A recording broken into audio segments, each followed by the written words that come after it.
Read my lips. Welcome to Writing the Right with Larissa and Dan, the brother and sister that you'll want to argue with as much as your own.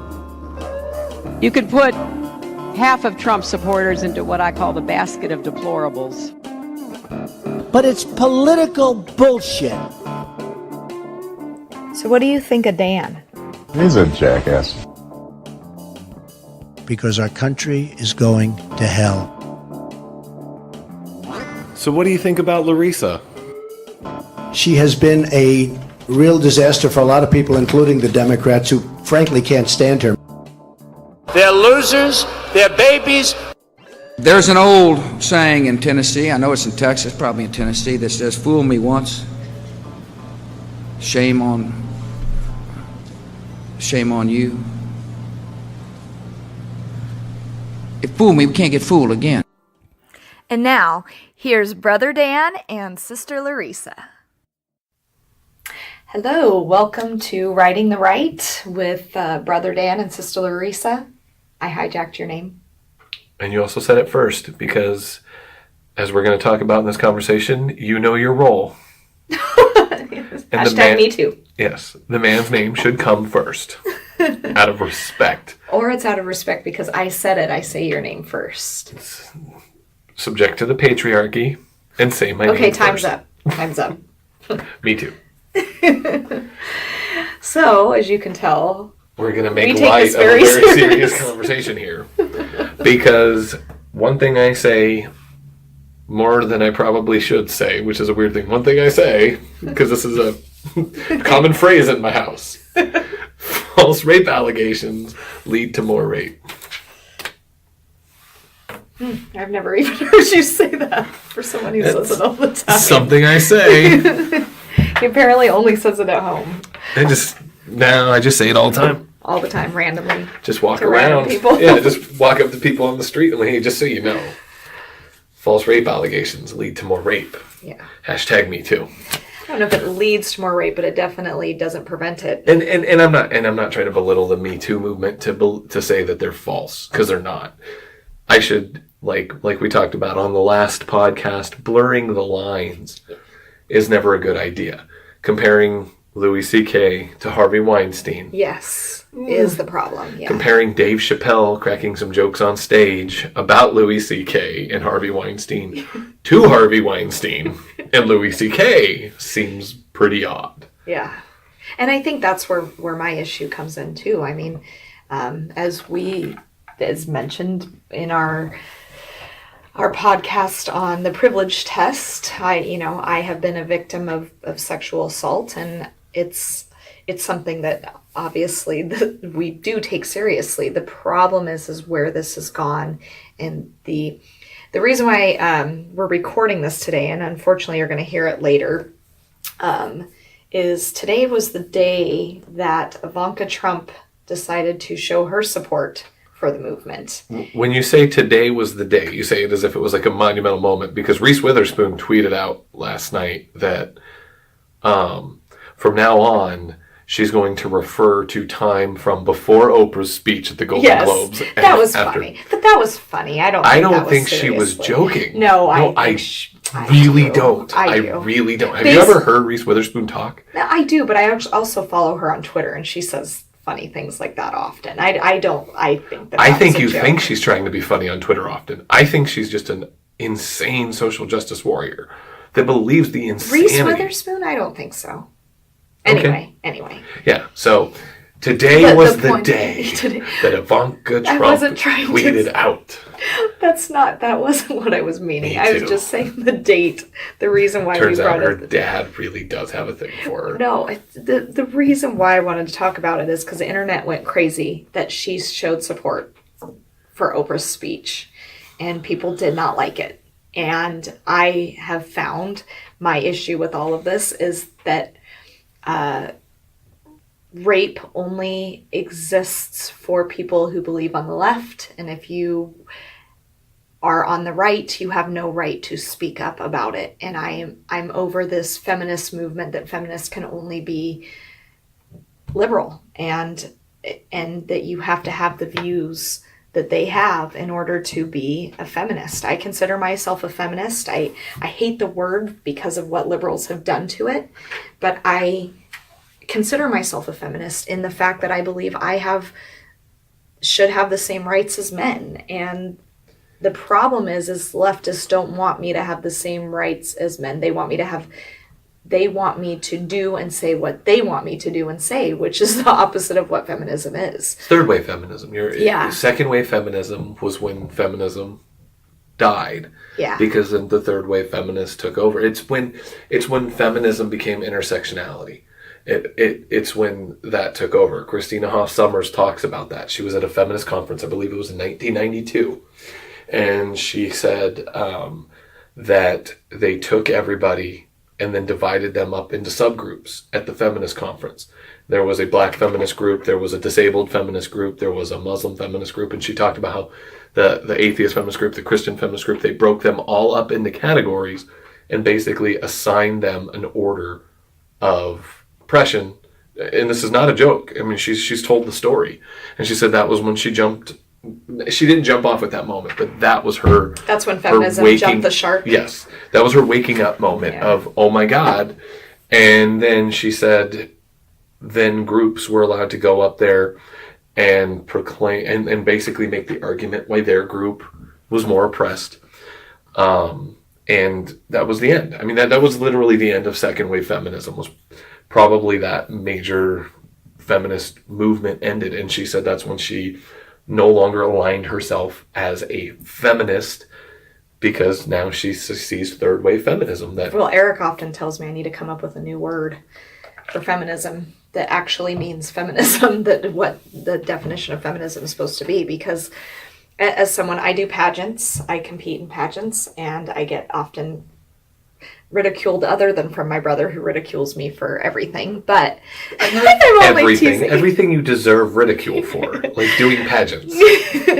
but I do that, and I get ridiculed by feminists who say that that's not a feminist. But they're the same feminists. But those are the same feminists that will argue that prostitution is feminism. Yeah, that's the irony. Yeah, but go ahead. Yeah, but a friend of mine, Kiara, wrote this article in the Huffington Post. It actually was wonderful. She was a law student in, I think, Virginia, and she competed in the Miss USA pageant and was pretty much kicked out of her school for it, because they felt that she didn't deserve to be in the school, that she was a disgrace to law students, all of these things. And she wrote about it, and it went viral. It was wonderful. And she said, why can't I do pageants and be a feminist? Or why can't I be a stay-at-home mom? They made a movie about that. It was called Legally Blonde too. Yeah. And Reese Witherspoon. It was pretty much, yeah. It was Reese Witherspoon. And then that was what?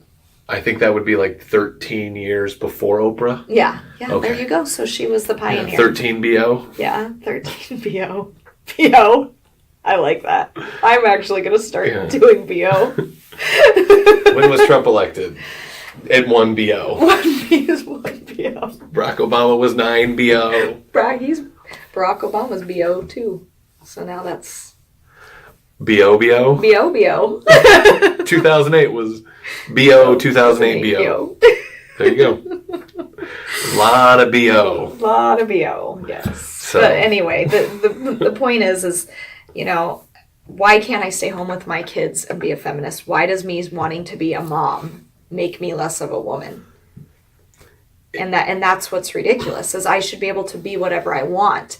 I don't look at a woman who doesn't stay home with her kids as a bad person at all. There's nothing wrong with that. I did it for a while myself. I did it. Yeah, well, exactly. I stayed home with my kids. So did Eric. Eric stayed home. So you look at that. I had a husband who stayed home with our children, and I'm not feminist enough, you know, because I'm not doing it right this second exactly how they want me to do it. You're not doing what they're telling you to do. You're not following the agenda, the leftist agenda. Yeah.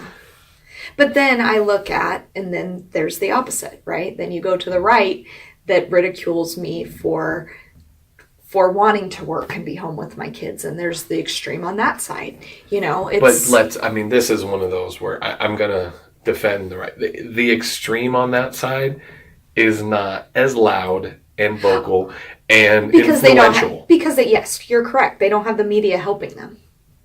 It's not just they don't have the media helping them.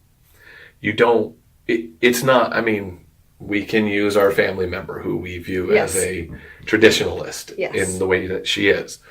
Has she ever ridiculed you?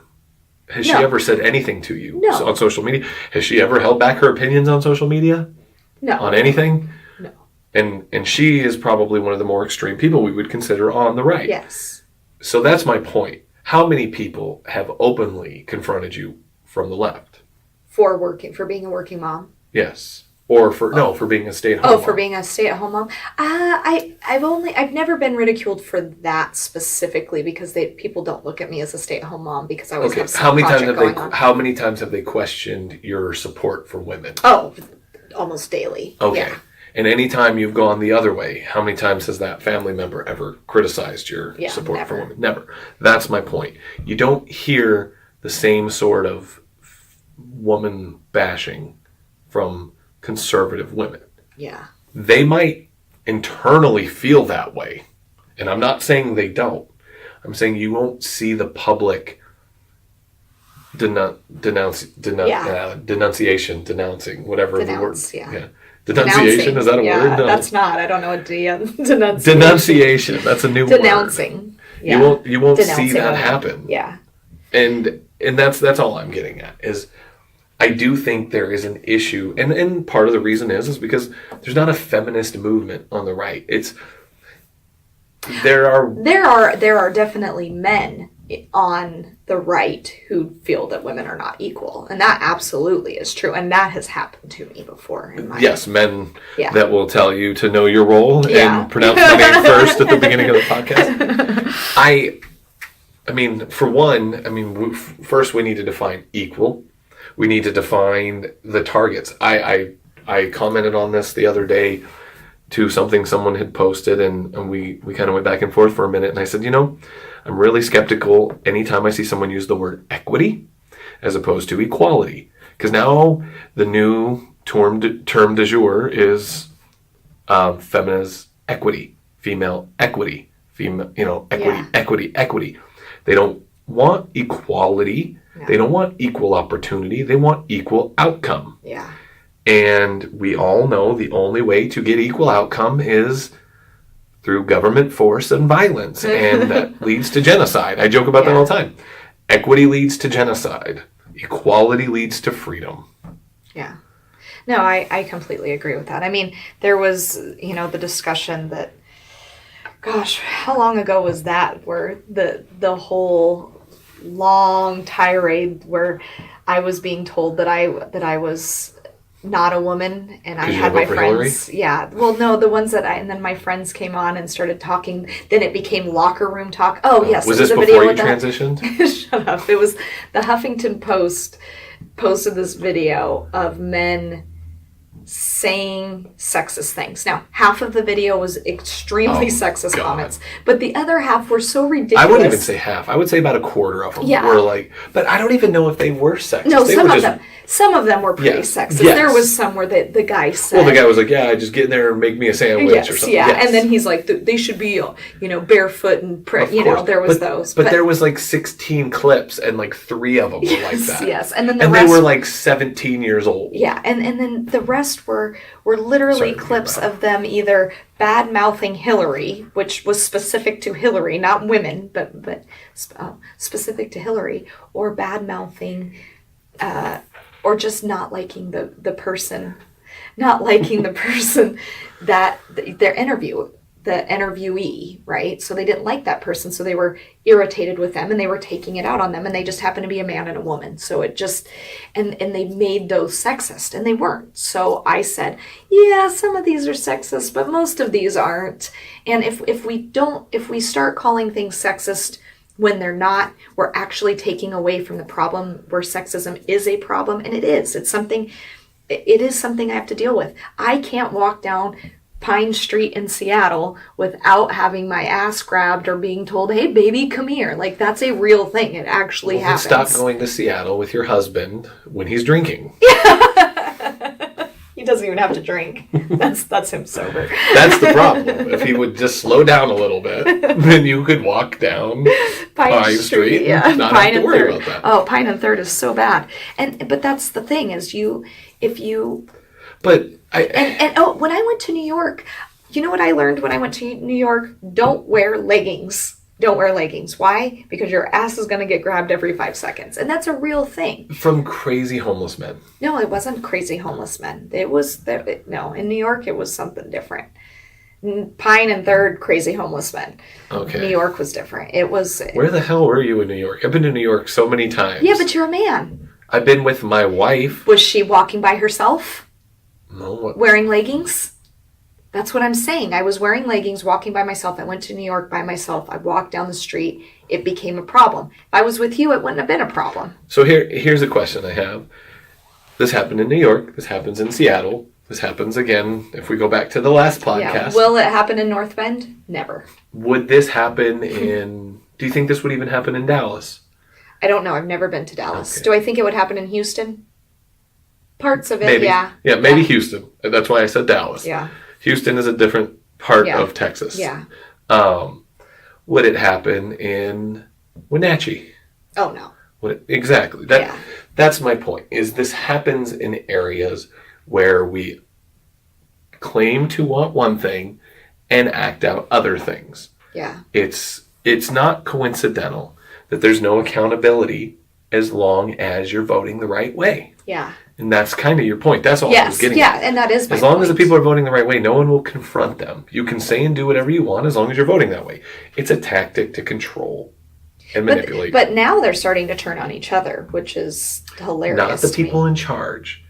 You can't... That's what I've been saying. The people in charge they're losing control now. And it's because of social media. You can only teach a dog to attack constantly so long before the dog's going to eventually turn on you. Yeah. If you don't train it not to. And that's the problem. They haven't. They've just said, look for this, look for this, look for this. Well, the problem is they're that. You can't sit there and be a white man saying this about the evil white man. And then, like Joe Biden, everyone keeps talking about he's the one that would beat Oprah. I'm sorry, he is the epitome. He's a straight white Christian man. He's not going to get the nomination on the Democrat ticket. No. Because they've done nothing but tell us that that's the most evil thing you can be. Yeah. And yet, if that's who they choose to run as president, again, it just goes to show you that it's only evil if it's not voting for and you. we even said the discussion that you and I had about Oprah's speeches. We would have voted for Oprah probably. I didn't say that. I said she's a legitimate candidate. Yes. There's a difference. No, you actually texted me that you would have voted for her. No, I did not. I said she's a If she wasn't an SJW, you would vote for her. That's what you said. Okay. I'm going to read the text to defend myself on this one. Anyway, the point is that Oprah would be a good candidate. She's a savvy businesswoman. I actually think Oprah is a legitimately good candidate for president. I'm tired of politicians, and I like seeing anything different. I wouldn't vote for her because she's an SJW, but she is better than Hillary. Okay. Well, then I apologize. Yeah, that's my point. saying I wouldn't vote for her because she's an SJW doesn't mean I would just vote for her. I don't know her politics. Yeah. I know enough about them to know that I disagree with them. Yeah. But... I mean, the point is, though, she's a savvy businesswoman who, as we discussed earlier, worked her way up. Yeah. She legitimately worked her way from the bottom all the way to the top. And she feels like the kind of person, and again, this is just now I'm going to get upset with her, and who climbed her way to the top, and now she's pulling the ladder up into the treehouse, which is what a lot of people do. And that's my issue I was joking about this. Bill Burr has done a great bit on Oprah about how she likes to lecture everyone about decency when she used to have those, my midget neighbor sleeping with my clown brother-in-law shows on her, she used to do those shows. She used to do Jerry Springer's kind of stuff. And I'm not knocking her for it. People volunteer and choose to be on those shows. If they choose to be on the shows, I don't care. But don't play the holier than thou card now that you're not doing it. Sarah Silverman and her movement that she's on now to end vulgarity and sexism in comedy. When all Yeah. Is that a real thing? No, that's absolutely. She's like really. one of the most vulgar. She was. Comedians. She feels bad about it now. So I get frustrated when someone who literally did nothing but make their names being vulgar, and that's it. That's all she did. It was offensive and vulgar with no comedy. And now she's trying to take that out of comedy and saying, well, I was wrong. Well, yeah, now that I'm a millionaire, I'm going to pull the ladder up behind me and not let anyone else do what I did. Because I don't want to let someone else build a voice with the audience that I built. Yeah, and that's exactly what it is. Yeah, and that to me is what Oprah's become in that regard. That's why I wouldn't trust her in her politics. I'm going off on a... I mean, I wouldn't vote for her because I already know I don't agree with her politics. But the reality is maybe I would have, 12 years ago. I don't know. I don't know if she ran for office 12 years ago. I would have voted for her. I would have voted for her in 2008. I would have voted for her in 2012. I voted for Obama both times. Yeah. I just wanted different. Yeah. And right now, Oprah's no different than Trump. She's just the left version of it. Yeah, exactly. Why would I vote for that? I didn't vote for Trump. Yeah. I mean, if I had to choose between the two of them, I'd probably pick Trump. Yeah. I mean, if those were the two choices, Probably choose someone else, just like I did last time. Yeah, but I'm saying if I had to choose between the two. I jokingly said all the time in 2016, if I had to choose gun to my head, do I choose Trump or Hillary? I choose trigger. Yeah. And that's exactly where I was at. And the problem is people weren't willing to do that without the trigger, without the gun to their head. People were still willing to vote the worst of two evils, but whatever. But that's what we're stuck deciding between. That's why I said I'm not a Republican. I'm just an anti-democrat. I'm just like, I'm so done with that. Yeah. Well, and this again. So back to the whole Ivanka Trump, which is what led this. She tweets out that she supports Oprah, which is great. And she actually is a feminist. She's someone who has said things multiple times throughout the years. She's business savvy person. I actually really like Ivanka Trump. I liked her before her father was elected. And I see people constantly criticize her just because she's his daughter, but I love her clothing. I do. line. Like I'm. Oh, my favorite shoes are shoes that I got, the Ivanka shoes that are just the most uncomfortable shoes ever, but they are so pretty. But the point is she was just ridiculously attacked by celebrities, or as Daniel says, the blue checkmark brigade. Is that what you call them? Yeah, the little blue checkmark brigade. Yeah, which are the Twitter, verified people. Yeah, it is what it is. You're not allowed. You're only allowed to be this if you subscribe to the belief system. Yeah. Like I've always said, if you want to see how racist a Democrat is, just see how they talk about black Republicans. Yes, yeah. Oh my God. It is the way they attack Condoleezza Rice and the way they now attack Ben, the HUD. I'm drawing a blank on his name. Oh my God. Oh, I can't think of his name either. What's wrong? He's the candidate. The director of HUD now, but yes. Yeah. The way they attack him, the way they attacked Colin Powell, Congressman Tim Scott, when he was in the picture with Trump after the tax. That was great. Yeah. That was his tweet. Did you see his tweet? I didn't. Oh, they tweeted at him, and someone tweeted out, said, "Oh, I love to see that they took the only black Republican and put him in the picture and used him as a prop." He snapshotted that because, of course, they delete it because they always delete their tweets when they're called out. And he shared it and said, or maybe it was because I was part of the committee that wrote the bill who was there every day working on it. And that's why I'm in the photo. Yeah, take away all of the work he did. Yeah. He was literally, somebody saw that picture and saw nothing but his skin color and none of the content of his character. Yeah. And that, again, that's all you need to see is the way that someone will treat it. And it's the same thing with women. The hashtag Me Too movement, that's my issue with it. I 100, I mean, the thing that bothers me about this is this movement is not... It's a real problem. No, but it's not a real problem to middle America. That's what I say. If you look And I'm not saying it's not an issue at all. I'm saying it's not the same level of an issue. There's always an issue everywhere in the world of men and women, in the way men treat women, in the sense of that drive. Again, we talked about rape statistics in the last podcast. That's a legitimate problem, and it is. But what I'm getting at is it's not the same level of problem for Trump voters as it is for Hillary voters. And if you just look at the statistics, if you just look at who the people are, the average person that goes to work, works a 9 to 5, comes home to their family, they don't harass anyone, they don't do anything, they come home, they spend time with their family, they do that. The people that are doing this are people in positions of power. They're people who are the ones lecturing us. Well, that's what's funny. Everyone who's been called out so far have all been Democrats, all of them. Every single person that's been called out, other than Trump, even though that's who they want. Aside from all the people in Congress, it's coming from both sides. Yeah. Congress is a different thing. Yeah. You got Paul Ryan stepping down because of accusations. I didn't actually hear this. Yeah, all the details. How did I miss that?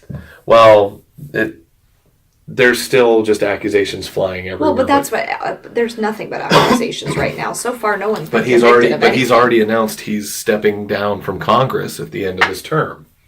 So, I mean, it's just happening everywhere. It's people in power. It's not just men in power. It's people in power.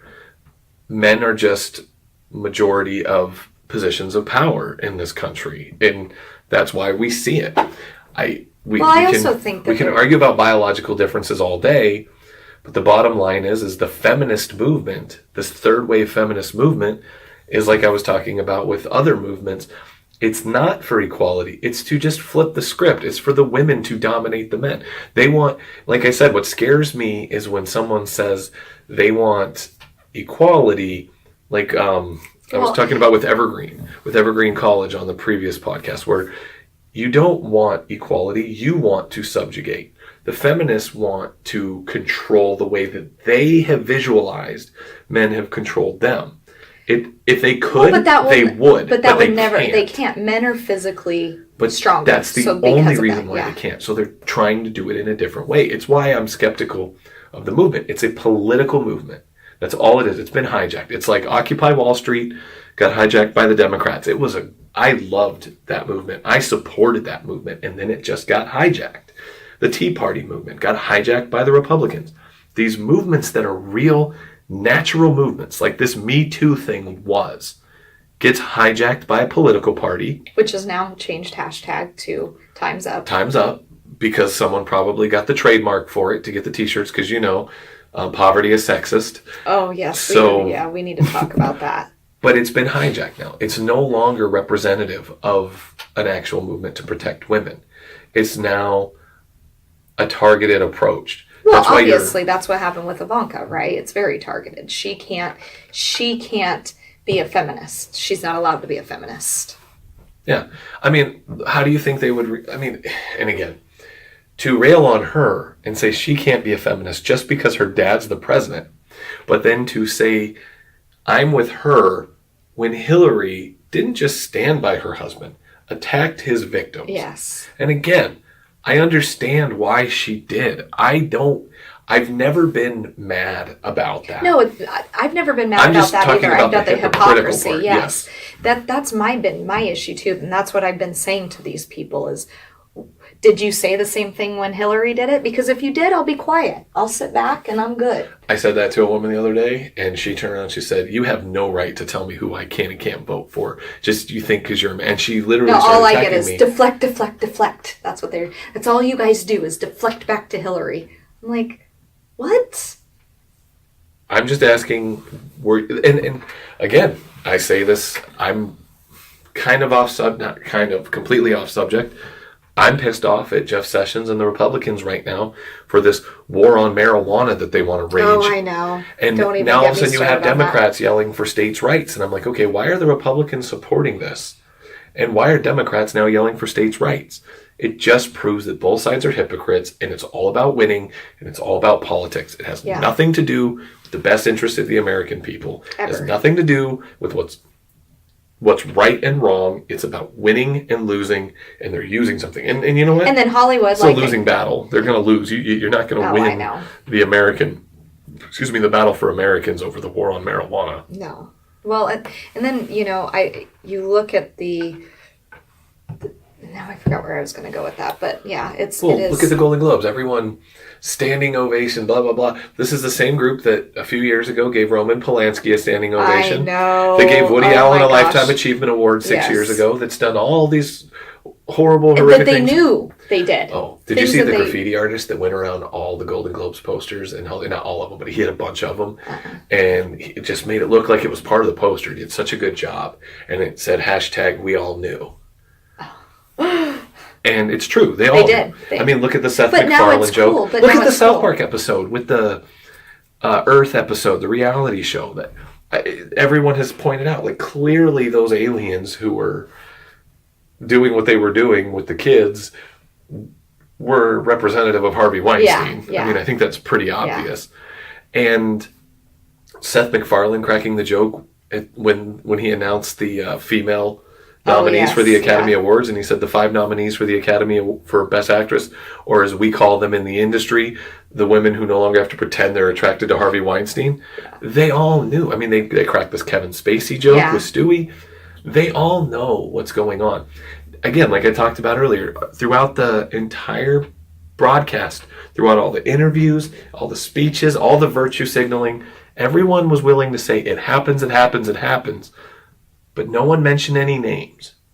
Not a single one of these people who are claiming to stand against it or claiming it happened to them are willing to admit who did it to them. Yeah, none of the celebrities are. The only people willing to do it are people that, like the Kevin Spacey people and stuff, people that were not celebrities. No one's willing to sacrifice their career for this. Not one person is. It's this, they're the cool kids, and they do anything they can to stay the cool kids. If that means sleeping with someone, if that means ratting someone out, if that means standing by someone, or if it means going with what everyone else is doing. No matter what, all they care about is staying the cool kid. Yeah, and staying the 1/100th of 1%. Yeah. Of 1%. Which is, and they'll be the first ones to talk about the 1% and on that garbage, and they're the top of the 1%. I can't wait. I have some great statistics for our tax reform podcast when we talk about the tax changes, and I have some amazing stats. The percentage of these Hollywood elites that represent the ultra wealthy in this country, they make up such a large percentage of it, and they act as if they don't. They're just such head in the clouds, and the good thing is they're losing their influence. And again, that's what, I know we're deflecting from the subject. We're not trying to say that the movement wasn't legitimate. It's just that it's been hijacked now, and it's very frustrating because now no one with an opposing view. If you now you have to just assume an accusation is truth. Yeah. I mean, if someone says someone did anything sexist or racist, they automatically are out. Richie Incognito is a football player who an opponent tweeted out after the game that he used a racial slur at him during the game. Oh, yeah, I heard about that. And he didn't say what slur, he didn't say what was said. His teammate, a black teammate who was next to him, he tweeted out, said, "This is bullshit. I was next to him for the entire game. This is my brother in arms. I know he would never say something like that, and if he did, I sure as hell wouldn't let him." Everyone ignored that. Yeah. The accusation rang true. No one's even asking him what was said, what was the context, nothing. No one, and the reason why they won't ask those questions is because they know that it will either expose the truth or expose that it was probably something inappropriate that was said either in jest or in a way that was different. And people also are afraid to say anything because they don't want to be labeled. That's the biggest thing, is everyone's afraid of being labeled themselves, so they just stay quiet and deal with it. And I think, did you hear about James Franco? No, but I did see the monologue, which, sorry, I'll let you tell the James Franco story, but yeah. Yeah, James, so apparently Eric was telling me about this. Ali Sheedy tweeted something. They had done a movie together, and she tweeted something very cryptic. Didn't say what it was, just kind of hinted towards that and #MeToo towards James Franco. So now he's being accused, we don't know of what, But now, well, we there's do all know he this- was sexting with like a 14-year-old or something I didn't already hear in about this that. past. James Franco has some creepy histories. Yeah. So, But he was at the awards wearing black and being with all of them. yeah. Well, Ben Affleck. I mean, Oh, I know. Ben Affleck's the worst. He's the worst. well, I would say Harvey Weinstein's probably the Well, worst. yes. Again, let's not blur those lines, Larissa. He's the worst of the virtue signalers. That is what I meant. Yeah, but again, it is what it is. At the same time, I joke about snowflakes and I'm just sick of the conservative snowflakes. The outrage Well, I heard it's a badge over of honor. yeah, the outrage I heard over Seth Meyers' monologue, which I thought was good. I thought it was funny. He's a stand-up comedian. He's playing to the room. What is he supposed to do? Sit there and tell pro-Trump, like pro-tax cut jokes to a room full of Hollywood liberals? No. He was telling jokes. He shit all over Hollywood. He made very clear about everything that was going on. My favorite joke of his was he said, we'll get to see Harvey Weinstein here again when he makes history as the first person to ever be booed at the in memoriam, which I thought was a great line, and the whole crowd groaned. Because he will get it. Yeah. And the whole crowd groaned, and he said, see, it's going to sound kind of like that. And I thought that was... But I think he'll get cheered. That's the By then they'll have flipped it. He'll become the face of the movement. Yeah. Probably. I mean, look at Woody Allen. I'm sorry, Woody Allen's the best example. Roman of that. Polanski. Roman best Polanski. example of Yes, that. I actually agree. Roman Polanski actually left the country. And these same celebrities who are tweeting #MeToo and #TimesUp now were the same ones sending out #FreeRoman. I know. Like, free him for what? Like, it's free hat, right? I mean, he only murdered 34 babies in self-defense, you know? I mean, it's ridiculous. And I thought the monologue was funny. I thought he hit on all the right points. I didn't listen to it. I actually didn't watch the Golden Globes. Intentionally. Last year I watched it and I was so angry the entire time I couldn't watch it this time. I only watched it because I heard everyone ripping on it about how bad it was. And I'm sick and tired. I'm sick and tired of everyone getting so weird about anything. All the award shows are political pandering. Yeah, that's all that it is. Of course. But I expected that. And I thought he did a good job. Jane Fonda started it back in the 70s, right? I don't know. I still think Sarah Silverman did a good job with her joke where she said she's really good friends with Louis C.K. and has a history with him and everything. And she was opening up for something. And she said, well, first I feel like I need to address the elephant masturbating in the room. But I thought she doesn't want to talk like that. Yeah. Again, she's a hypocrite. What? I'm so confused. I'm just saying. I thought that might be the one funny joke she's ever told. I actually saw her accidentally one time. She was part of a group that we saw at White River Amphitheater at a comedy show. Oh, that's funny. She went up there and did a set. I mean, it was all right, but... And again, this isn't me hating on some left-wing feminist comedian. One of my favorite comedians is Amy Schumer. I know that's not cool and hip to say on the right now. She's hilarious. She is hilarious. Her stand-up is still hilarious. Politics aside, she still tells good jokes. She was supposed to be at this political event next month, but apparently she backed out. I think she's regretting jumping into the politics like she has. I don't think she likes this spotlight. Well, I think she doesn't know enough about it. That's why. But I think she knows she doesn't. Yeah, no, I agree with you. She got thrust into it because of the Aurora shooting. Yeah. I don't want to say she wasn't a victim, because obviously she wasn't the one who got shot. The victims were the people that died. But it was at the premiere of her movie. Yeah. No, Aurora was Batman. Okay. She was the other one. Yeah. But there was the shooting at her movie premiere.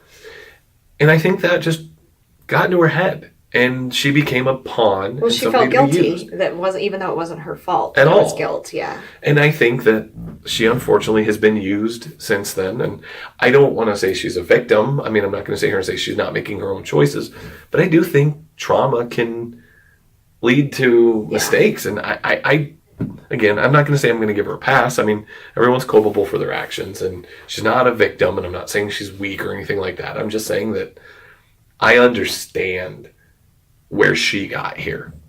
Sarah Silverman is mind-boggling to me. Yeah, I've never thought she was funny. Neither have I. And neither have I. I genuinely never have. And I always thought, what did Jimmy Kimmel see in her? I always used to think. And I think Jimmy Kimmel's hilarious, and he's just gone over the deep end. What happened? He used to not be like that.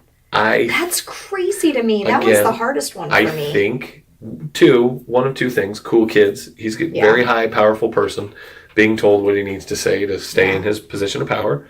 I also think the emotional aspect of what happened with his son did impact him. Yeah. I do. I'm giving a pass to people I like for different reasons. I admit I'm doing that. But it's because they've been such reasonable people up until these moments. That's why. Up until this last year. Yeah. And I just think he doesn't understand healthcare. It's not the healthcare part that bothered me. That actually didn't bother me. It's the bringing his kid out as a prop that bothered me. Yeah. I don't have a problem. But now he's talking about politics all the time, where he didn't before, and I appreciated that. I liked, and that one with the healthcare actually didn't bother me because it was real. It was emotional. He truly The first one. That's what I'm talking about. I'm not talking about the one where he brought his son out. No, me either. The first one. I actually appreciated that, if I agreed with him or not. He knew he was alienating his audience. He did. Because his audience was I'm done with the left, let's watch Jimmy Kimmel audience. His ratings have gone down. I know. And Colbert's have gone up. It's just the reality of it. He was willing to do that. It's one of those things, like I always say, one of the moments in time, and the reason why I will always respect Kanye West was because of the fundraiser for Hurricane Katrina, where he said George Bush doesn't like black people. He thought he was ending his career at that moment. He did not say that to be more popular. He looked scared to death. Watch that video again. That was not a confident person standing up there. He thought he was either going to get shot by the Secret Service. He didn't look as scared as Mike Myers did. Mike Myers looked scared after it was said. Yes. He sounded nervous. He was breathing heavy. It was not an easy thing for him to do. Do I agree with him? Well, yeah, kind of. But I don't think George Bush cares about white people either. I don't think George Bush cares about people. Yeah. I think you could have just said that phrase and taken black out. But that being said, he meant what he said, and I have the utmost respect when people stand by their principles. That's what matters to me. He meant it. He also came out and said he supported Donald Trump, which I know. blew my mind. And now he doesn't anymore. And I don't know. I don't follow his politics. It was crazy to me when I heard he did, but it was because he's just a person that says what he thinks. Yeah. And I respect that he doesn't, no one tells him what to do. No one puts Kanye in a corner. No one does put Kanye in a corner. I'm not calling him a baby. So. Well, that was really corny. I'm saying I'm not. Dirty dancing around it. No, I thought you were going to go further. No, I wasn't. Plus I like his music. So again, I'm giving another person a pass that I like. So aside from that, we just need to move past the point where everything's partisan. Some things need to be nonpartisan. And this should be one of them. Yeah.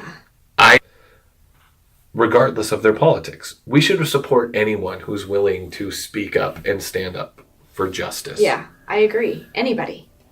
So that's just not where we are anymore. As a society, we've gotten to the point where we believe that it's more righteous to virtue signal than it is to help. Yep. So, yeah, I don't know if you have anything to add. I think that's it. Shorter podcast today. Yeah.